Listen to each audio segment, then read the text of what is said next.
ভাগবতের দিব্য ভাব এবং দিব্য সেবার আজকে ৩ নম্বর শ্লোক। যারা তার আগে শুরু করার আগে বলেছি, যারা কনিষ্ঠ অধিকারী তারা শুধু শুনবেন, যারা মধ্যম অধিকারী তারা পড়বেন এবং শুনবেন, আর যারা উত্তম অধিকারী তারা শোনার সাথে সাথে উচ্চারণ করবেন। শুনলেও যেরকম পুণ্য হয়, উচ্চারণ করলে আরও বেশি পুণ্য হয়। ৩ নম্বর শ্লোকটি হচ্ছে, য সানুভাব মখিল শ্রুতি সারমেক মধ্যাত্ম দীপ মতিতি তীর্ষতাং তমহ অন্ধম সংসারিণাং করুণাহ পুরাণ গুচ্ছং তং ব্যাস শুনিমুপয়ামি গুরুং মুনিনাম। অনুবাদটা শুনুন।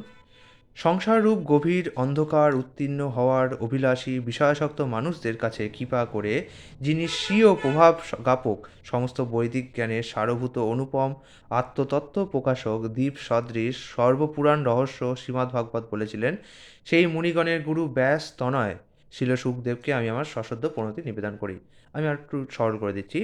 অর্থাৎ বলছে, যিনি আমাদেরকে কৃপা করে এই সংসারের অন্ধকার থেকে উত্তীর্ণ হওয়ার জন্য আমাদের কৃপা করে সমস্ত বৈদিক জ্ঞানের অনুরূপ তত্ত্ব সর্বপুরাণ রহস্য সমস্ত পুরাণ 17টি মহাপুরাণেরও পুরাণ শ্রীমদ্ ভাগবত বলেছিলেন, সেই মুনিগণের গুরু ব্যাসের ছেলে শিল সুখদেব গোস্বামীকে আমি আমার সশ্রদ্ধ প্রণতি নিবেদন করি। কে বলছে? সুত গোস্বামী বলছে। তাৎপর্য শুনুন, প্রভুপাদ কী বলছে। এই প্রার্থনায় শিল সুত গোস্বামী শ্রীমদ্ ভাগবতের ভূমিকার সারমর্ম বিশ্লেষণ করেছেন।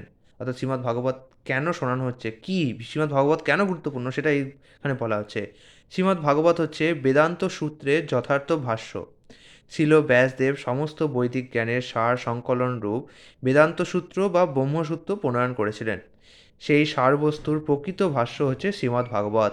শিল সুখদেব গোস্বামী ছিলেন বেদান্ত সূত্র সম্বন্ধে সম্পূর্ণভাবে অভিজ্ঞ তত্ত্ববিদ, এবং তাই তিনি তার ভাষ্য শ্রীমদ্ ভাগবত স্বীয় অনুভবের দ্বারা নিজের অনুভবের দ্বারা হৃদয়ঙ্গম করেছিলেন। আর মোহাচ্ছন্ন জড় বিষয়াসক্ত যে সমস্ত মানুষ জড়জগতের অজ্ঞান অন্ধকার অতিক্রম করতে ইচ্ছুক, তাদের প্রতি তার অন্তহীন করুণা প্রদর্শন করার জন্য তিনি এই গোপনীয় জ্ঞান দান করেছিলেন। জড় বিষয়াসক্ত মানুষ যে সুখী হতে পারে না সে সম্বন্ধে তর্ক করে কোনো লাভ নেই। ভববন্ধনে আবদ্ধ কোনো জীবই, তা সে ব্রহ্মাই হোক অথবা একটি নগণ্য পিপীলিকাই হোক, কখনোই সুখী হতে পারে না। হ্যাঁ, ব্রহ্মারও মৃত্যু হয়। ব্রহ্মাও কেন, ও যে কোনো দেবতারই মৃত্যু হয়। সমস্ত জীব, একমাত্র পরমেশ্বরই অজয় অমর। সকলেই সুখী হওয়ার চেষ্টা করে, কিন্তু জড়া প্রকৃতির প্রভাবে সেই প্রচেষ্টা ব্যর্থ হয়। তাই জড়জগৎকে বলা হয় ভগবানের সৃষ্টির অন্ধকারাচ্ছন্ন প্রদেশ। তবে জড় বিষয়াসক্ত অসুখী মানুষেরা কেবল সেখান থেকে বেরিয়ে আসার বাসনা করার মাধ্যমেই সেখান থেকে বেরিয়ে আসতে পারে। যেহেতু ভগবান আমাদের বুদ্ধি দিয়েছে যে আমি কী নেব, ভগবানকে নেব নাকি ভগবানের মায়াকে নেব। দুর্ভাগ্যবশত তারা এত মূর্খ যে তারা সেখান থেকে বেরিয়ে আসতে চায় না। তাই তাদের উটের সঙ্গে তুলনা করা হয়। আমরা দেখবো আস্তে আস্তে ভগবতের শ্লোকে উটের, যে উট কাটা চেবানোর ফলে তার, দেখি, ক্ষত বিক্ষত মুখের রক্তের স্বাদকে কাটার স্বাদ মনে করে, তা উপভোগ করে। অনেক সময় আমরা বলি আমরা রোজগার করছি কেন, আমরা বলি আমরা রোজগার করছি এই কিনবো সেই কিনবো। কে আছে পৃথিবীতে, একবার বলুন, কে মূর্খ আছে যে যে জিনিসটা 1 টাকায় পাওয়া যায় সেটাকে 100 টাকায় কিনতে চাইবে? তেমনি 1 মিনিট ভগবানের সেবা অর্চনা করলে যে সুখ আপনারা পান, 10-12 বছর ধরে টাকা রোজগার করে সংসার ভোগ করে কি সেই সুখ পেয়েছেন কখনো? কোনোদিন খেয়াল করে দেখেছেন? কারণ জড়জগতের সুখ হচ্ছে অতৃপ্ত এবং ক্ষণকালের জন্য। কেউ ধরুন মাধ্যমিক পাশ করলো, কতদিন তার সুখ থাকবে? বড়জোর 1 সপ্তাহ থাকতে পারে, তার বেশি কি থাকবে? জড়জগতের সুখ হচ্ছে অনিত্য, এটা দীর্ঘস্থায়ী নয়। তাই আপনাকে কী করতে হয়, প্রতিনিয়ত নতুন নতুন সুখ খুঁজতে হয়। এই আজকে একটা সুখ, কালকে আরেকটা সুখ। আর জড়জগৎ হচ্ছে প্রকৃতপক্ষে দুঃখ। তো এখানে যখন দুঃখ একটুখানি কম হয় তখন মনে হয় সুখ। যেমন আপনার খুব সারা শরীর অসুস্থ থাকে সারা বছর, কোনো কোনো দিন এমন হয় শরীরটা একটু কম অসুস্থ, তখন আপনার মনে হয় আজকে কি আরাম। কিন্তু প্রকৃতপক্ষে জড়জগৎ হচ্ছে এরকমই, এটা সবসময় দুঃখে পূর্ণ। তাই আমি বলবো যে পরমার্থিক পদে আসুন। একবার দেখি সব কিছুতেই আপনারা সুখ সংগ্রহ করছেন, বাড়ি গাড়ি টাকা পয়সা, তো পরমার্থই বা কেন বাদ দেবেন? পরমার্থ পথে এসে দেখুন না যে এতে সুখ পান কি না। যদি সুখ না পান তো তখন চলে যাবেন অন্য পথে। তো এতে এজন্য তো কোনো টাকা পয়সা পেমেন্ট করতে হয় না। সামান্য ভগবানকে সেবা করতে হয়, ব্যাস।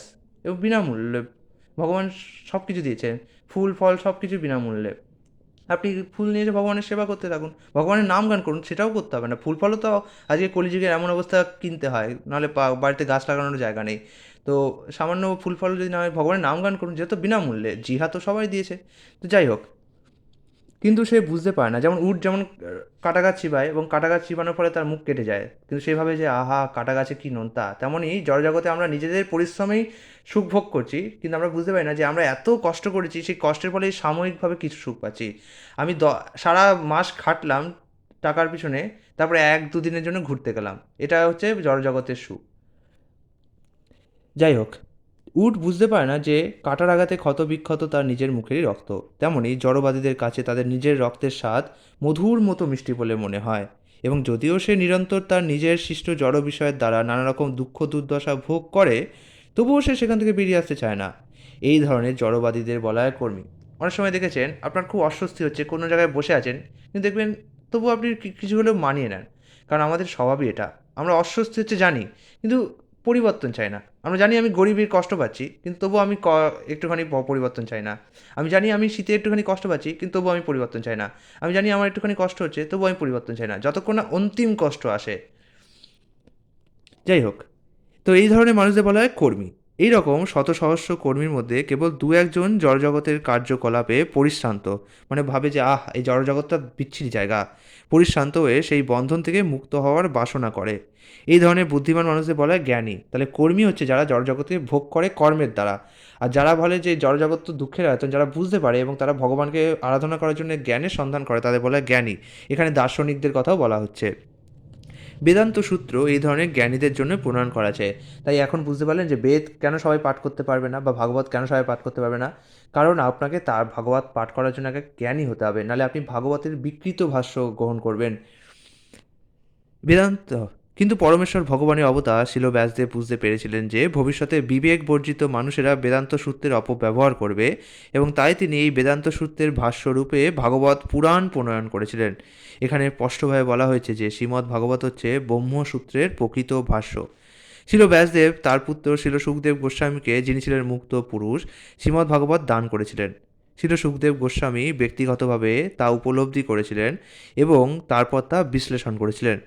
ছিল সুখদেব গোস্বামীর করুণার প্রভাবে জড়জগতের বন্ধন থেকে মুক্ত হওয়ার অভিলাষী জীবদের কাছে ভাগবত বেদান্ত সূত্র সহজলভ্য হয়েছে।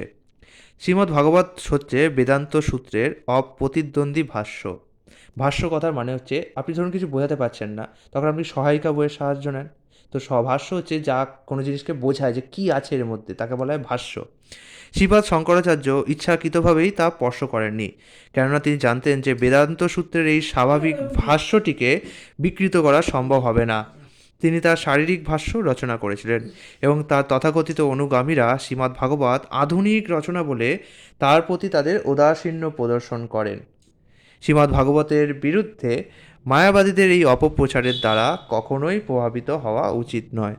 শ্রীমদ্ ভাগবতের প্রথম শ্লোক থেকেই বোঝা যায় যে মাৎসর্য নামক জড় রোগ থেকে সম্পূর্ণভাবে মুক্ত পরমহংসদের জন্যই এই অপ্রাকৃত স্বাস্থ্য প্রকাশিত হয়েছে। পরমেশ্বর ভগবান নারায়ণ যে এক জড় সৃষ্টির অতীত, শ্রীপাদ শঙ্করাচার্যের সেই নির্দেশ সত্ত্বেও মায়াবাদীরা পরমেশ্বর ভগবানের প্রতি ঈর্ষাপরায়ণ। শঙ্করাচার্য নিজে ভাগবতের ভাষ্যকে বিকৃত না করলেও তিনি বুঝিয়ে দিয়ে গেছেন যে ভগবান নারায়ণই হচ্ছেন প্রকৃত পরম পুরুষ, এবং কিন্তু এই নির্দেশটা শঙ্করাচার্যের যে শিষ্যরা তারা কিন্তু গ্রহণ করেনি।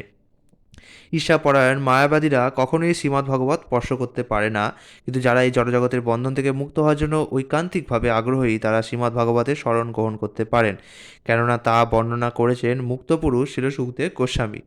তা হচ্ছে অপ্রাকৃত দীপবর্তিকা, যার দ্বারা ব্রহ্ম, পরমাত্মা এবং ভগবান রূপে পরম তত্ত্বকে দর্শন করা যায়। আগামীকাল খুব গুরুত্বপূর্ণ এবং খুব বিখ্যাত শ্লোক, নারায়ণং নমস্কৃত্যং নরম চৈবা নরোত্তমম দেবীং সরস্বতী ব্যাসম ততো জায়ং মুদিরায়েত, এই শ্লোকটি ব্যাখ্যা করব।